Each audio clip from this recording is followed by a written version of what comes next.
Allahumma salli ala sayyidina Muhammad. Bismillahirrahmanirrahim. Assalamualaikum warahmatullahi wabarakatuh. Alhamdulillah kita ke udara sekali lagi dalam satu slot campus live talk yang kita bawa live daripada Facebook Majlis Perwakilan Pelajar UNICEL. Hari ini saya rasa sangat berbahagia kerana saya baru selesai berkesempatan untuk bersenam bulan-bulan Ramadan ni, walaupun kita baru selesai sahur, solat subuh dan juga tadarus gaya hidup sihat, kita kena terus amalkan kerana ini menjadi satu tuntutan dalam kita beragama. Jadi campus live talk kali ini dibawakan khas oleh Pusat Jaringan Komuniti juga Kegiatan Pelajar dengan kolaborasi bersama Majlis Perwakilan Pelajar MPP UNICEL dan dikuasakan oleh Bahagian Pembangunan Pelajar dan juga Jaringan Komuniti HCP. Jadi tajuk kali ini agak menarik kerana kita akan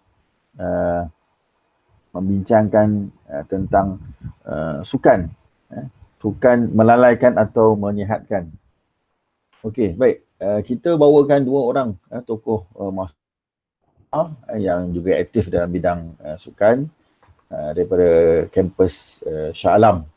Tapi sebelum itu saya nak meminta satu laluan khas tayangan iklan Ramadan yang dibawa khas oleh Pusat Jaringan Komuniti dan juga Kegiatan Pelajar Komnet.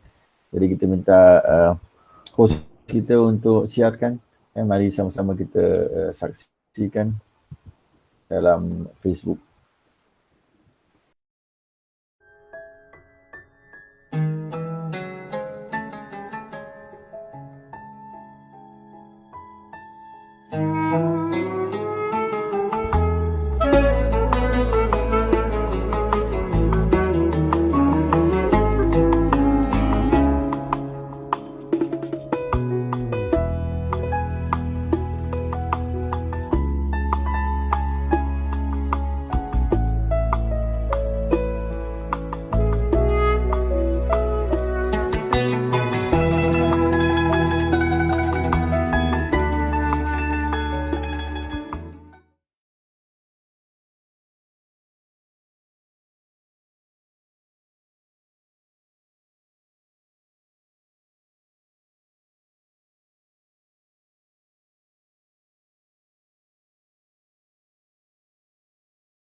Zaim. Keturunan Jawa dengan Banjar. Betul. Sukan saya daripada Okey. ibu daripada Okey. Khabare. Waras Barat pas. Alhamdulillah. Okey, juga berpengalaman sebagai sales clerk di Kalisha Empire, juga pernah memenangi gold medal for plate Uni Razak 2019, fourth place in mahasiswa UTP 2019, silver medal UNICEL Open 2017, silver medal UPSI 2017 dan juga third place in KL League 2018. Jadi ni bukan bawa pedal yang kita jemput ni bukan calang-calang yang akan membincangkan sama ada sukan ni melalaikan atau menyihatkan. Tengok pada semangat Amirul Zaim ni lain macam memang laginya sihat lah kot. Puasa Allah. Tahu apa tadi? Kurma. Alhamdulillah. Tahu apa? Saya makan ayam goreng tapi air kosong lah untuk kesihatan kan. Bila kita dah makan banyak minyak, kita gantikan dengan air masak.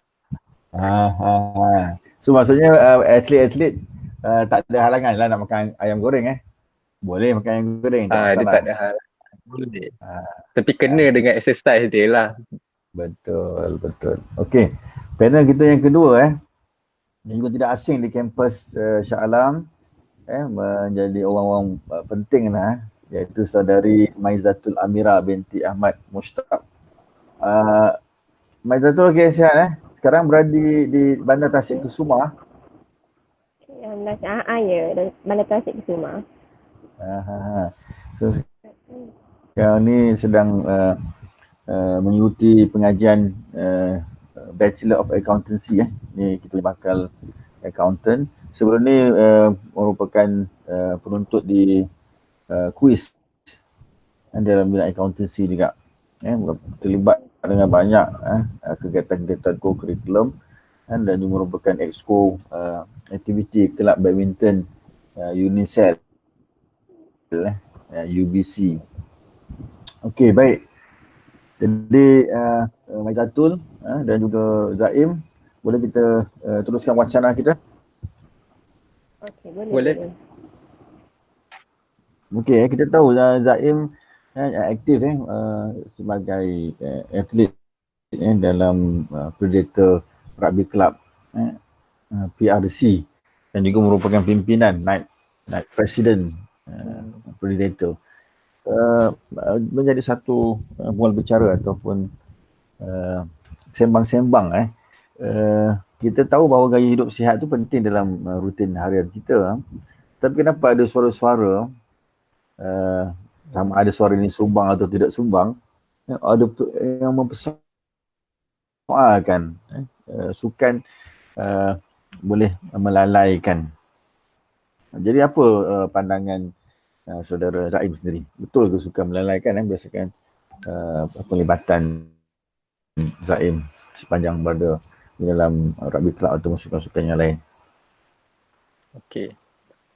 Bagi pendapat saya lah, semua bergantung atas diri sendiri. Kita yang manage masa kita, time kita belajar. Kalau untuk yang student, time kita untuk bermain, time kita dengan kawan-kawan, time kita untuk buat assignment. Jadi dekat sini tak ada isu untuk kita lalai walaupun kita bersukan, sebab sukan juga antara satu faktor untuk meningkatkan kecergasan kita punya fizikal dan juga minda. Seorang pelajar perlukan senaman untuk meningkatkan cara orang berfikir. Jadi bagi saya melalaikan tu depend untuk individu tu sendiri, macam mana dia manage dia punya timetable masa dia belajar, masa dia bermain. Bagi saya itulah. Depend pada diri individu tu lah. Jadi maksudnya tak adalah bersukan ni membuang masa bagi saya tidak membuang masa. Sebab depend juga dengan sukan apa yang dia main. Sekarang ni kita ada dua sukan yang terkenal dekat Malaysia ni. Sukan lasak dan juga sukan e-sport. Contoh dia sukan depend. Kalau mungkin lah sukan e-sport ni, sekarang ni dah sukan e-sport dah diiktiraf sebagai sukan. So ramai anak muda sekarang yang bermain untuk e-sport. So mungkin e-sport ni antara sukan yang melalaikan diorang. Mungkin diorang kata diorang ada free masa dalam beberapa minit, tapi diorang dah main untuk beberapa jam. So masa yang terbuang diorang main game tu untuk diorang study, jadi diorang terbatas untuk diorang study. So melalaikan diorang lah. So kalau kita main sukan lain, mungkin kita dapat manage masa tu dengan betul lah. Bagaimana dengan saudari Amira? Ya. Kamu setuju dengan persoalan yang dilontarkan, sukan boleh melalaikan kita punya rutin harian kita? Bagaimana? Bagi saya, sukan sebenarnya macam yang Zain kata, kalau dia ada masanya boleh melalaikan, ada masanya tak tahu. Sebab bagi setengah yang tak suka bersukan, mereka akan anggap yang sukan ni sebenarnya tak penting pun, tak payah buat pun tak apa. Macam tu lah. Tapi yang boleh jadi lalai tu kalau orang yang bersukan tu tak pandai nak bahagikan waktu atau masa, tak pandai nak manage diri. Itu yang punca lalai. Tapi kalau nak kata tak lalai tu, kiranya jangan pandai-pandai lah uruskan masa sebaik-baiknya. Itu lah pada pandangan saya lah. So maksudnya istilah lalai ni merujuk kepada kita membuat suatu perbuatan yang membuang masa, yang tidak memberi manfaat. Kalau bersukan tu boleh menyihatkan tubuh badan, tidaklah kita panggil dia sebagai melalaikan. Ataupun bersukan sampai mengabaikan tanggungjawab lain, maka barulah kita boleh kaitkan dengan lalai. Jadi bukan saja sukan ataupun isukan, apa saja mendengar muzik atau tengok wayang ke, itu semua boleh dikaitkan dengan pengurusan masa yang tak terurus. Baik, Zaim.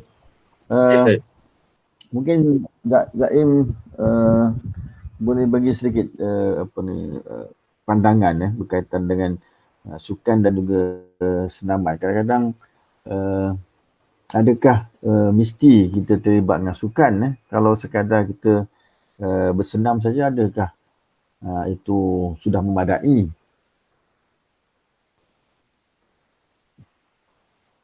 Okey.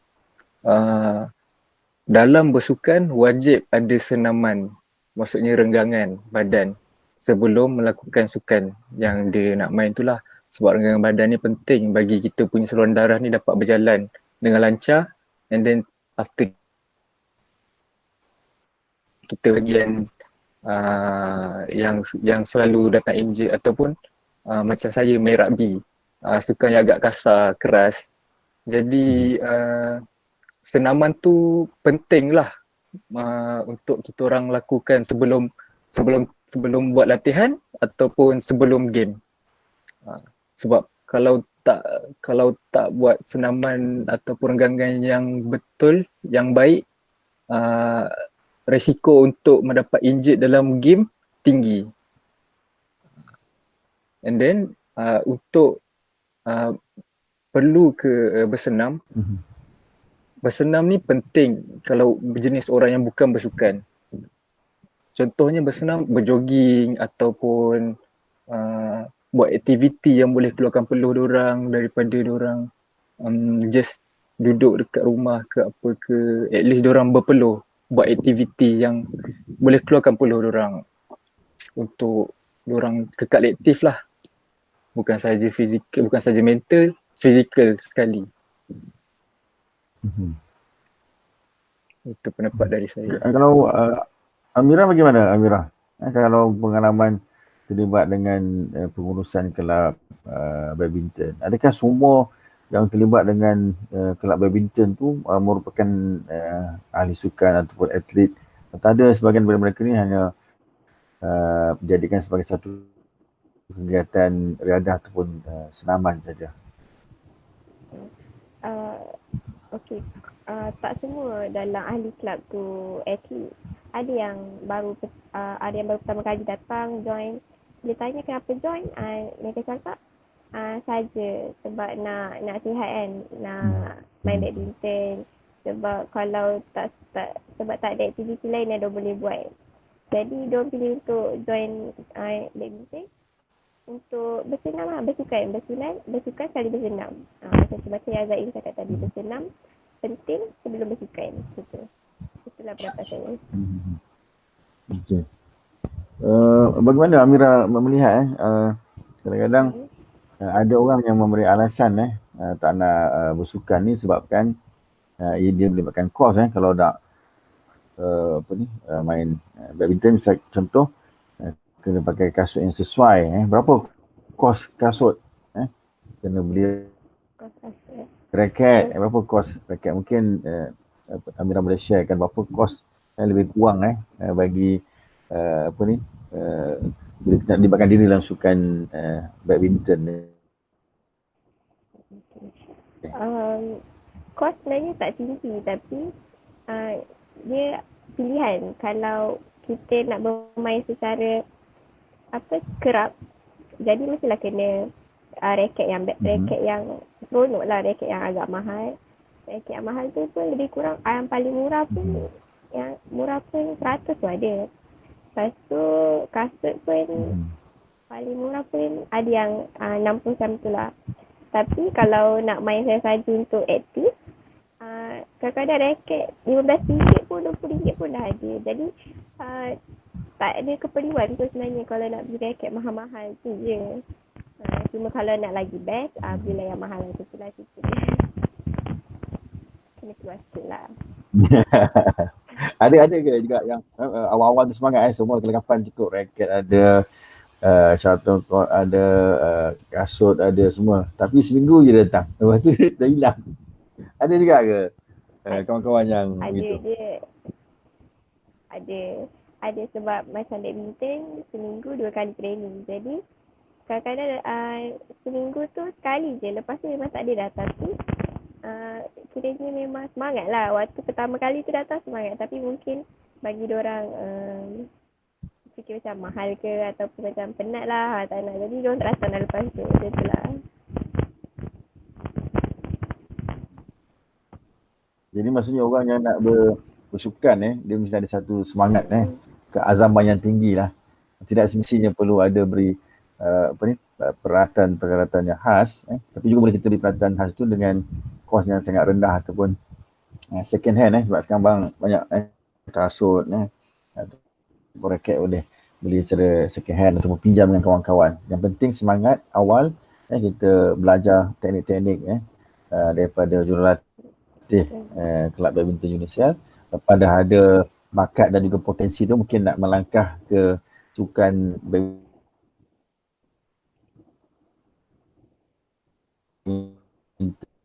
di peringkat yang lebih berkualiti tinggi sesuai dengan prestis acara tersebut. Betul Amira? Betul. Kalau sukan rugby saya ingat kosnya lebih tinggi. Mungkin Saudara Zaid boleh bagi sedikit komentar ni. Sebenarnya ganti dengan sukan-sukan lain. Kita hanya perlukan sebagai seorang player kegunaan basic benda yang perlu ada ialah kasut dan juga seluar. Sebab baju kadang-kadang baju dengan seluar kelab dah sediakan dah, so kita tak perlukan baju dan seluar untuk kita belilah sebab kelab dah ada. Cuma untuk training harian tu pakai baju t-shirt biasa pun tak apa, t-shirt biasa, seluar rugby dengan kasut. Kasut pula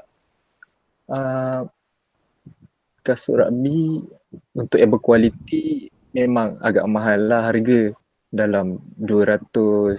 Tapi sekarang ni kalau beli secara online bawah 100 pun dah ada dah untuk kasut rugby. Bukan kasut rugby saja, kasut yang boot lah untuk sukan lasak ni.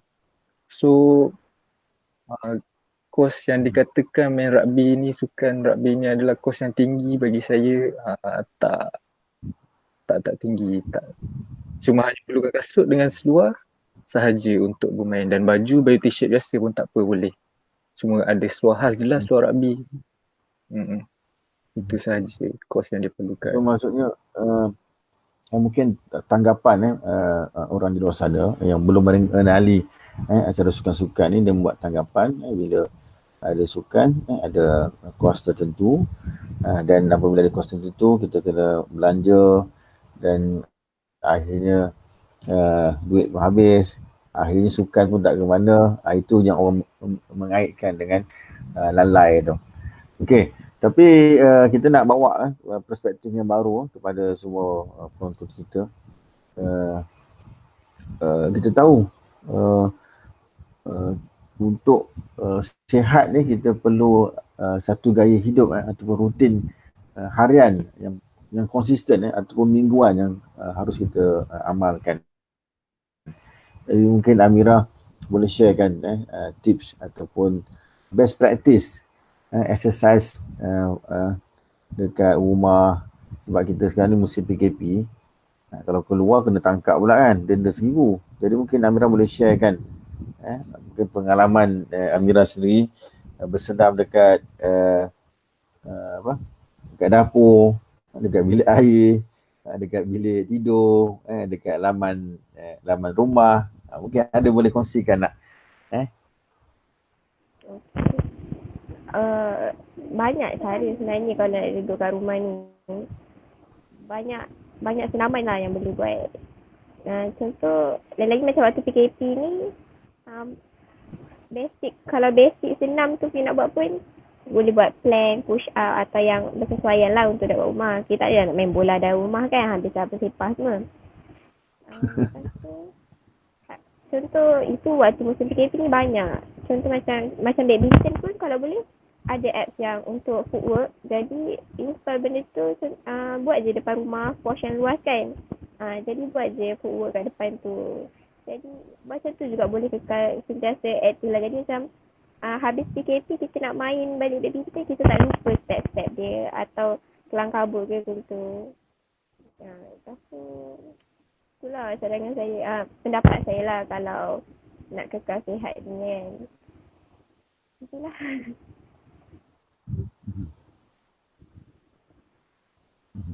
Okey, baik. Zaim macam mana? Kalau di sebulan lebih dan kita dimaklumkan oleh kerajaan PKP akan dilanjutkan sehingga 12 Mei. Jadi mungkin kan. Jadi tapi kita kena kekal sihat, kena jaga kesihatan, jaga pemakanan. Mungkin saya boleh kongsikan tips saya dari segi aspek okey. apa ni, senam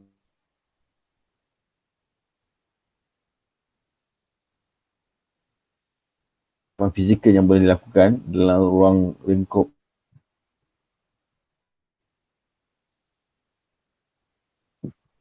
yang terhad. Ada pengalaman Zaid sendiri?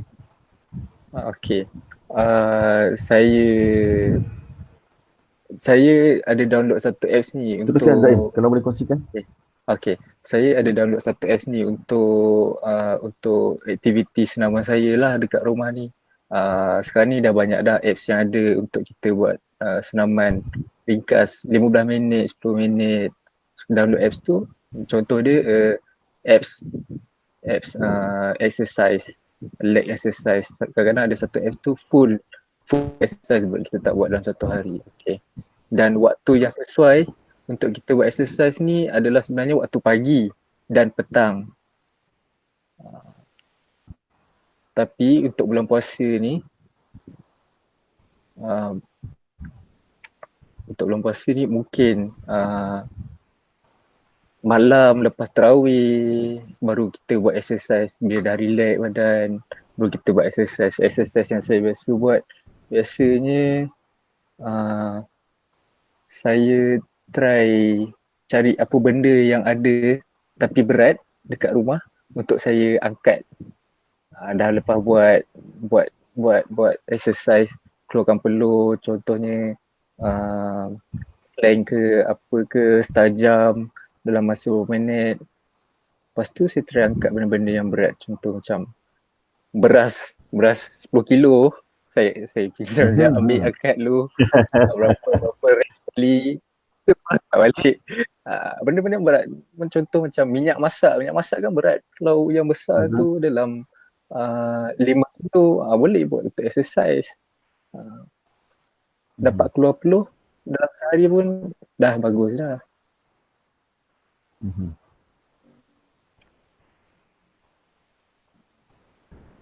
Kalau dari segi Itu pendapat pemakanan saya. macam mana, Zaim?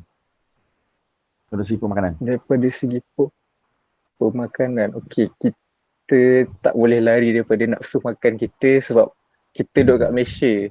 Kita mesti nak makan nasi juga. Tak nak kita nak makan nasi juga. So kita susah nak kontrol daripada segi pemakanan. So bila kita makan lebih, kita kena exercise lebih juga bagi balance benda tu. Tak nak macam kita makan lebih, exercise kurang. So jadi macam exercise yang kita buat tu macam rugilah sebab even kita buat exercise pun kalori kita tetap naik. So kena balance kan. Kalau kita banyak makan, banyak juga exercise, and banyakkan saranan saya banyakkan minum air masak lah dalam musim PKP ni, lagi bulan puasa ni banyakkan minum air masak sebab badan kita lebih daripada 70% daripada dalam badan kita ni air. So kita perlukan air untuk kita terus aktif walaupun dalam bulan puasa. Kita nak kembali pada Amira, saudara Amira. Saudara Amira tadi Zaim ada sebut tentang kalau kita sebaik-baiknya bersenam waktu pagi ataupun petang. Tapi disebabkan bulan Ramadan ni, lepas tarawih disarankan. Jadi Amira setuju ke kita bersenam waktu malam ni? Waktu malam kan biasa kita tidur. Kan? Jadi macam mana Amira melihat pandangan tadi? Boleh waktu tarawih boleh, tapi waktu tarawih ke lepas tarawih? Kalau lepas tarawih. Lepas tarawih lah. Lepas tarawih. kalau maksudnya kalau lepas tarawih tu mestilah perut dah kenyang kan, lepas moreh kan. Ya. Jadi kalau nak buat pun buat yang senaman atau senaman yang ringkas je, yang senang je, yang tak terlampau membebankan. Contoh kalau lepas moreh kita buat lompat bintang tu takut habiskan nanti kan. Jadi buat yang macam push up je ke, lari tempat pun buat dalam 15 saat je dah, tak payah rasa dah cukup lah. Asalkan senang juga lah, turun naik tangga tu boleh dah. Itu je lah. Ya betul So maksudnya sebab saya pernah baca juga berkaitan dengan satu kajian berkaitan exercise yang dikaitkan tarawih tu adalah satu pergerakan yang dilakukan ya selepas kita berbuka puasa dan solat isyak jadi untuk menampung beban makan yang agak yang murah rezeki ketika berbuka puasa tu, maka itu yang digantikan dengan 8 rakaat tarawih ataupun 20 rakaat untuk memastikan kita punya pemakanan tu kalori kita dapat dibakar lah. Jadi kalau ditambah lagi dengan siraman-siraman ringan yang disarankan oleh Amira dan juga Zaim tu, itu menambah lagi kecergasan kita sebab kita nak kena bangun awal qiyamul nak buat persiapan sahur dan sebagainya. Jadi saya kira gambaran tentang sukan suatu perkara yang melalaikan tu berdasarkan perbincangan ni agak meleset pandangan tersebut, bahkan dia dapat memberikan satu rasa badan yang segar dan juga sihat. Saya nak tarik perhatian saudara Zaim juga dan juga Chong Song laporkan tentang mereka yang aktif bersukan, berjogging waktu malam, bermain futsal sampai 2-3 pagi. Tapi dilaporkan mendapat serangan jantung, sakit pula. Jadi dia mungkin menjadi satu dilema agak kepada mereka di luar sana yang baru ingin mencuba-cuba ataupun meneroka sukan-sukan ataupun senaman gaya hidup sihat. Orang yang bersenam pun sakit, mati. Ni orang yang tak bersenam mungkin lebih selamat. Jadi macam mana mitos ataupun realiti yang harus kita respon, Zaim?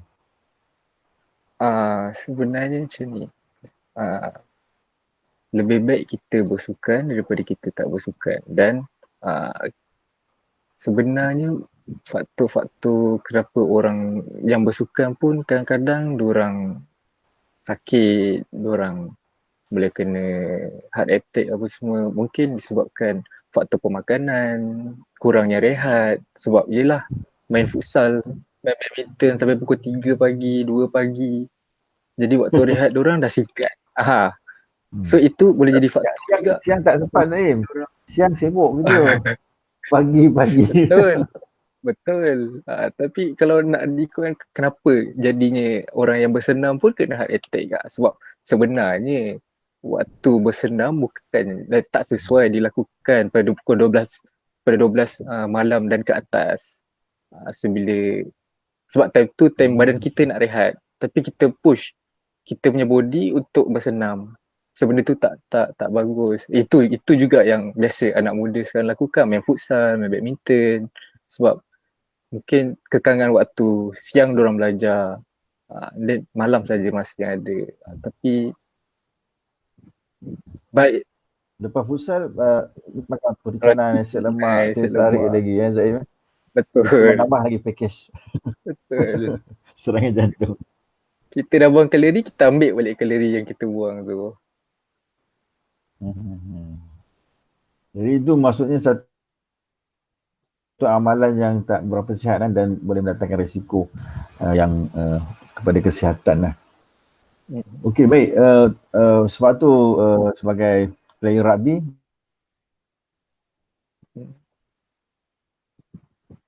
satu kelebihan latihan biasa pukul berapa? Latihan biasa kita orang start daripada pukul sebelum ni kita orang punya latihan malam. Tapi start daripada SEM lepas kita orang pindahkan ke petang dalam pukul 5.30 sampai pukul 7. Dalam sejam setengah lah kita orang ambil masa untuk kita orang training untuk kita orang. Ada kesan atau impak yang berbeza, ketara ke ketika buat latihan pada waktu malam dengan ketika waktu petang? Ada beza dia.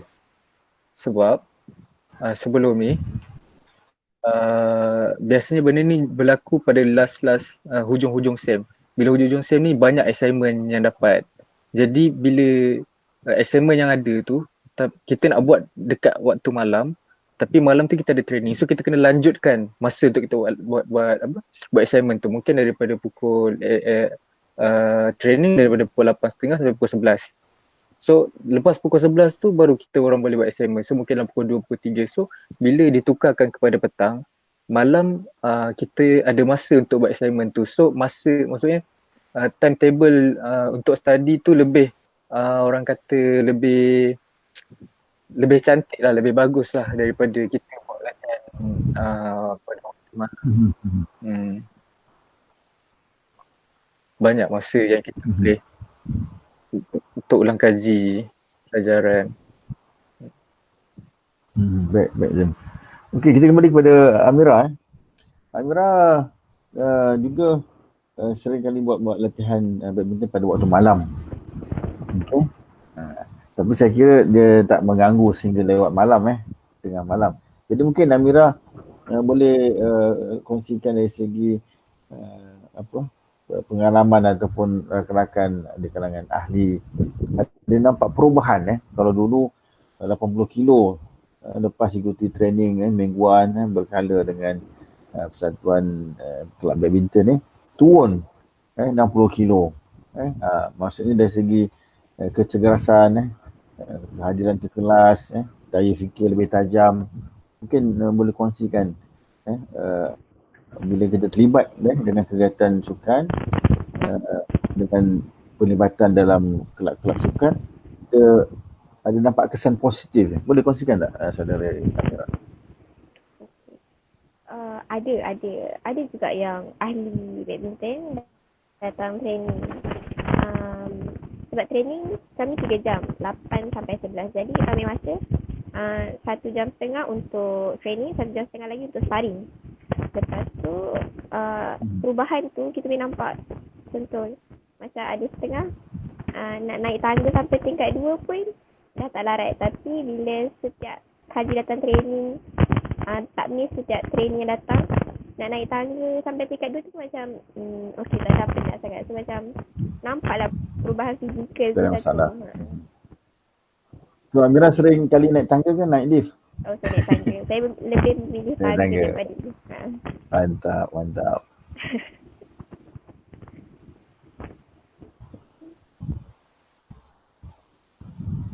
Lagi Amira ada perkongsian lagi? Saya rasa tak ada pun. So maksudnya memang ada kesan terlibatan rakan-rakan yang terlibat dalam kelab sukan ni. Dia berbeza kalau kita bersenam, berjoging seorang-seorang.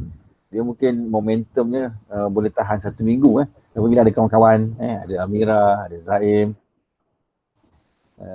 Bila kita rasa down, rasa malas, ada kawan-kawan yang sentiasa mendorong kita. Jadi itu nampak kepentingan kelab-kelab sukan ni. Kalaupun mereka tak masuk sebagai atlet ataupun tak terbiasa sebagai atlet, tapi mengekalkan kesihatan, momentum, stamina itu penting. Sebab saya kira kalau nak belajar ni kena cergas. Kuliah pagi, petang, kadang-kadang sampai malam, kena buat group discussion, kena buat tugasan, kadang weekend pun kita kena turun ke lapangan untuk buat assignment. Jadi mengekalkan stamina yang sihat ni saya kira penting lah.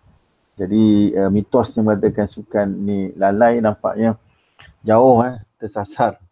Jadi mungkin saudara Zaim boleh syorkan ketika kita sedang dilanda dengan wabak coronavirus ni, dan lebih 1 bulan kita berada di rumah, mungkin sebahagian daripada rakan-rakan kita tak dapat ataupun rasa rindu untuk bermain rugby. Kalau yang badminton pun rindu nak memukul bulu tangkis, tapi ruang yang terhad kita tak dapat melakukan benda tu. Mungkin ada saranan yang boleh disyorkan oleh saudara Zaim kepada rakan-rakan di luar sana yang boleh ada alternatif melakukan kegiatan-kegiatan yang bermanfaat. Secara jujur je saya pun rindu juga untuk bermain rugby lagi. Sebulan lebih. Main online boleh? Online? Ada online rugby ke? Online tak ada, tapi e-sport ada. Untuk e-game punya ada rugby. Tapi tak, feeling dia tu lain daripada kita sendiri yang main dengan kita main game tu kan. Saranan saya, walaupun waktu PKP ni kita dilarang untuk keluar, tapi tak bermaksud kita tak boleh untuk lakukan senaman-senaman yang ringan, senaman-senaman yang mudah dalam masa, dia tak makan masa yang lama pun. Dalam 10 minit, 15 minit dalam sehari, at least dalam sehari kita keluarkan peluh. Itu yang terbaik. Sebab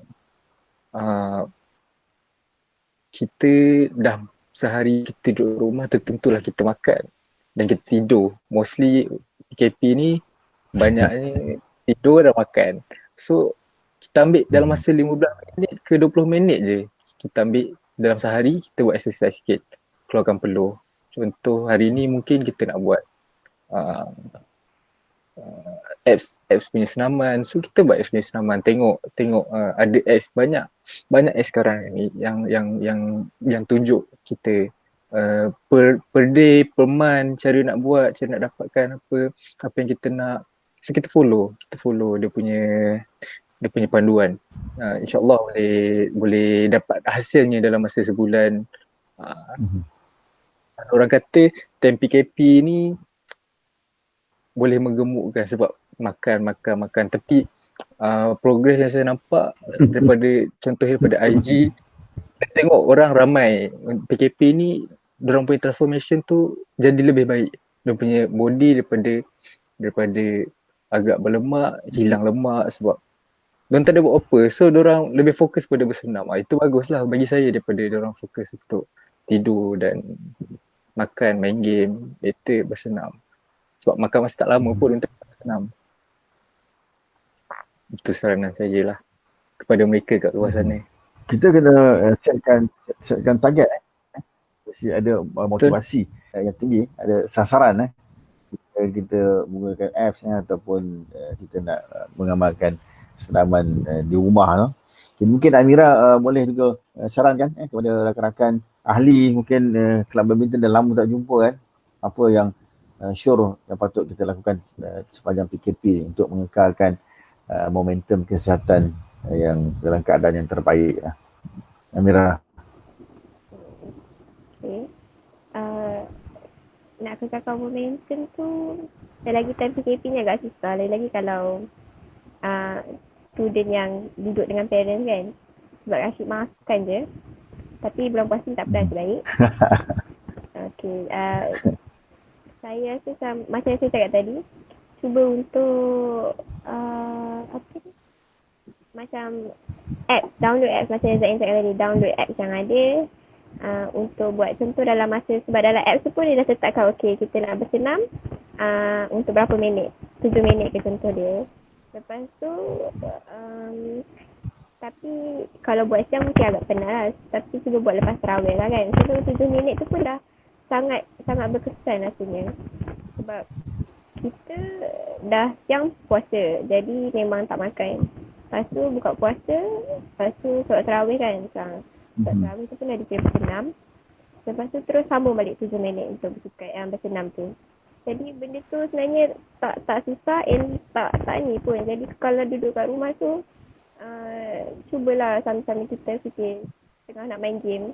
Daripada main game macam PUBG ke Mobile Legends kan, baik kita ambil masa sekejap untuk bersenam kan. Lagi datang banyak manfaat lah, sebab kita bergerak. Kalau e-sport ni mungkin juga kita boleh buat sambil main game, sambil bersenam, mana tahu cadangan yang baik lah kan. Itulah saranan saya untuk pelajar. Baik Amira, itu carangan pandangan daripada saudari Amira. Apa yang kita boleh lakukan sepanjang PKP ni. Jadi jangan jadikan alasan PKP hanya sekadar untuk makan, minum dan tidur. Lagi-lagi bulan Ramadan macam-macam alasan, kepenatan, tiba-tiba gastrik kan, tak boleh rasa. Macam-macam lah mitos yang sering kali berlaku berulang kali setiap tahun ketika bulan Ramadan.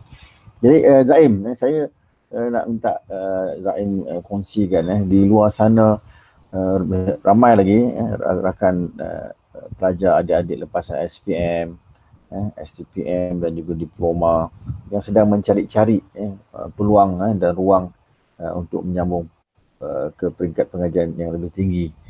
Kalau Zaim dulu ambil STPM kemudian baru memilih untuk masuki atau menyertai UNICEF, betul?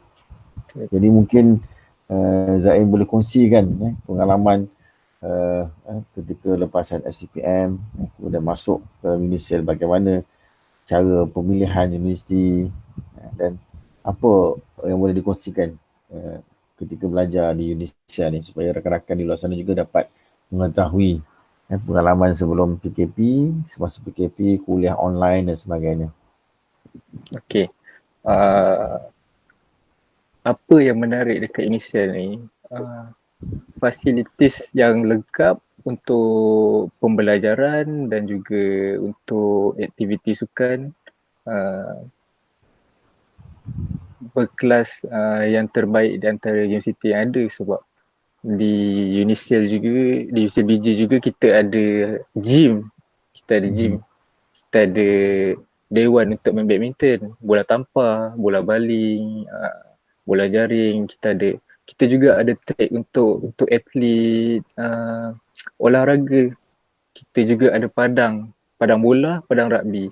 Dan kita tak gunakan padang yang sama untuk main bola dan rugby. kita ada padang berlainan. Padang rugby khas untuk padang rugby dan padang bola khas untuk padang bola. Jadi kat sini facilities untuk bersukan tu bagi saya Unicel ni antara yang terbaik jugalah antara U yang lain yang ada. Dan juga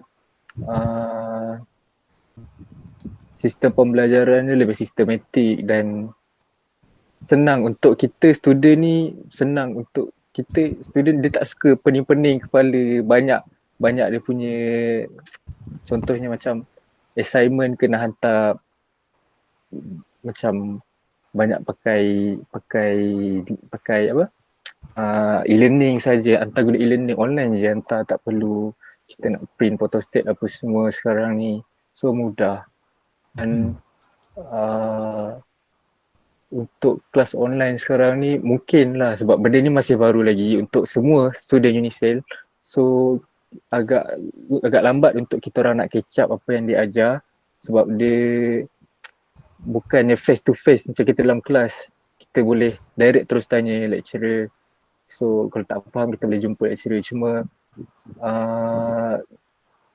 ia berdasarkan kita punya inisiatif sendiri. Kalau kita belajar benda tu, kita belajar chapter tu, sebelum belajar kita try uji dulu chapter tu, and then senang untuk kita faham apa yang lecturer ajar untuk online. Jadi saya sarankan dekat pelajar-pelajar yang baru lepasan SPM ataupun STPM yang tengah mencari-cari universiti mana yang diorang nak masuk, diorang dah isi UPU tak dapat, jangan risau. Unicel sentiasa ada untuk student-student yang baru nak masuk, dan fasilitis yang disediakan oleh Unicel lengkap. Itu daripada saya. Terima kasih Zaim. Amirah mungkin boleh kongsikan juga pengalaman sebelum ni belajar di kolej swasta di peringkat diploma, kemudian sambung peringkat ijazah di Unicel. Mungkin boleh kongsikan kenapa memilih Unicel dan juga bagaimana pengalaman belajar Unicel untuk dikongsikan kepada rakan-rakan adik-adik lepasan SPM ataupun diploma. Okey, pertama sekali yang saya tahu untuk Unicel ada derma siswa, betul. Jadi itu adalah satu inisiatif yang terbaik juga untuk pelajar yang lepasan SPM ni nak masuk foundation. Bila jalan yang singkat nak pergi ke degree, so masuk Unicel foundation, lepas tu terus ke degree. Tapi kalau macam untuk diploma, macam saya pilih Unicel sebab pertama sekali yuran antara IPTS yang lain, Unicel paling murah. Jadi macam untuk saya dah tengok contoh macam bachelor accountancy dekat sini berapa, tapi total kalau dekat Unicel sebenarnya hampir separuh daripada yuran pengajian dekat kolej yang lain. Contoh, lepas tu untuk bahagian macam saya accountancy, macam saya ada yang bagi pendapat suruh tengok sebelum nak daftar nak masuk mana-mana, tengok sama ada account ni sediakan dia diiktiraf macam MIA atau tak. Jadi saya tengok Unicel untuk account dia ada pengiktirafan daripada MIA. Jadi saya pilih Unicel. Jadi benda tu macam agak singkat untuk saya kejar sebagai title sebagai accountant tu sebab dia dah ada MIA. Dah hanya perlukan 3 tahun kan untuk bekerja. Betul. Baru dapat accountant. Jadi sebab tu saya pilih untuk masuk Unicel lah. Itu je lah. Mungkin adik-adik di luar sana yang sedang saya lagi membuat pertimbangan berkira-kira untuk menyambung pengajian di aktiviti pilihan, boleh melayari laman web www.unicel.edu.my untuk dapatkan maklumat lanjut berkaitan tawaran yang diberikan oleh pihak Unicel tentang ilmu siswa, beasiswa dan sebagainya. Baik, kita berada di penghujung perbincangan wacana kita. Saya nak kembali kepada Zaim. Zaim mungkin boleh rumuskan tentang perbincangan kita ni, sukan melalaikan ataupun menyihatkan, dan juga berikan sedikit pesanan kepada rakan-rakan di luar sana. Okey, rumusan daripada kita punya topik hari ini bagi saya semua bergantung pada individu itu sendiri. Contohnya kalau dia rasa sukan ni melalaikan ataupun menyihatkan, so dia sendiri yang akan pilih benda tu, mana baik mana buruk. Dia tahu apa yang baik mana yang buruk untuk diri dia. Dan tentu sekali sukan ni menyihatkan tubuh badan, memberikan kita stamina yang tinggi, menyihatkan fizikal, mental kita, rohani kita dan cara kita berfikir. Sebab sukan ni penting. Even kita belajar sekalipun, kita perlu ada masa untuk kita bersukan, untuk kita restkan kita punya fikiran daripada kita belajar. So cara bersukan tu cara untuk kita restkan kita punya mental, cara kita berfikir, untuk kita restkan kita punya otak daripada kita fokus dekat kita punya study. Itu antara kelebihan bersukan. Dan rumusan yang saya dapat pada hari ini adalah walaupun sekarang ni tengah musim PKP dan juga berpuasa dalam bulan Ramadan, tak bermaksud kita tak boleh bersenam. Kita boleh lakukan senaman, contohnya sebelum berbuka ataupun selepas tarawih. Aktiviti-aktiviti yang ringkas 15 minit, 10 minit cukup dalam sehari. Asalkan kita berpeluh, setiap hari kita berpeluh. Itu pun dah cukup bagus dah. Dan kalau tak tahu macam mana nak mula, download je apps. Macam-macam apps kita workout ada. So download dan kita belajar daripada situ. InsyaAllah boleh. Terima kasih Zaim. Satu rumusan yang menarik, padat. Amirah daripada Beranang, berikan rumusan juga nasihat kepada rakan-rakan pendengar di luar sana. Tajuk yang kita bincangkan pada hari ini. Pertama sekali, sukan sebenarnya tak melalaikan. Bukan perkara yang melalaikan pun kalau kita betul-betul pandai uruskan masa tu yang betul. Sebab daripada uruskan masa tu menunjukkan kita ni seorang yang berdisiplin. Okey, itu satu. Lagi satu, dengan sukan ni salah satu cara untuk kita kekal sihat selain menjaga pemakanan. Dan sebab banyak cara. Jadi kerajaan pun memang galakkan kita untuk bersukan. Contoh macam kan Malaysia ada buat Hari Sukan Sedunia, Hari Sukan Malaysia salah. Hari Sukan Negara. Lepas tu jadi memang bagi saya kena lah, bagi saya kena lah. Sebab kita dah makan sedap-sedap apa semua kan. Jadi cuba untuk kekalkan aktif dengan bersenam. Itulah. Saya harap semua dapat cuba untuk pupuk semangat bersukan di dalam diri masing-masing. Itu je lah daripada saya. Okey, benar itulah perkongsian perbincangan kita bersama dengan dua orang panel yang aktif dalam bidang kesukanan dan juga kepimpinan mahasiswa sebagai satu contoh yang perlu diberi perhatian oleh mahasiswa seluruh warga kampus di Vista Rejaya dan Shah Alam. Jadi siapa yang berminat untuk mengikuti sukan rugby boleh PM ataupun berhubung dengan saudara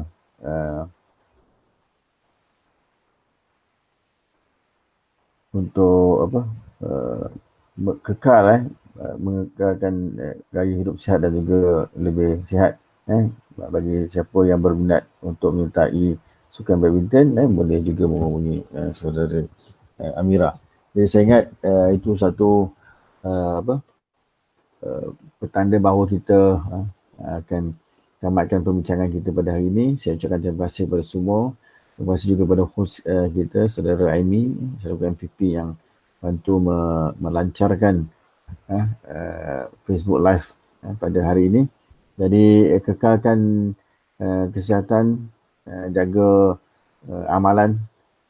InsyaAllah semoga Ramadan kali ini menyegarkan kita, memberi satu stamina yang kuat untuk kita terus beribadah, solat tarawih, solat sunat dan juga bertadarus. Terima kasih kepada semua. Assalamualaikum warahmatullahi wabarakatuh. Bye bye. Terima kasih semua panel.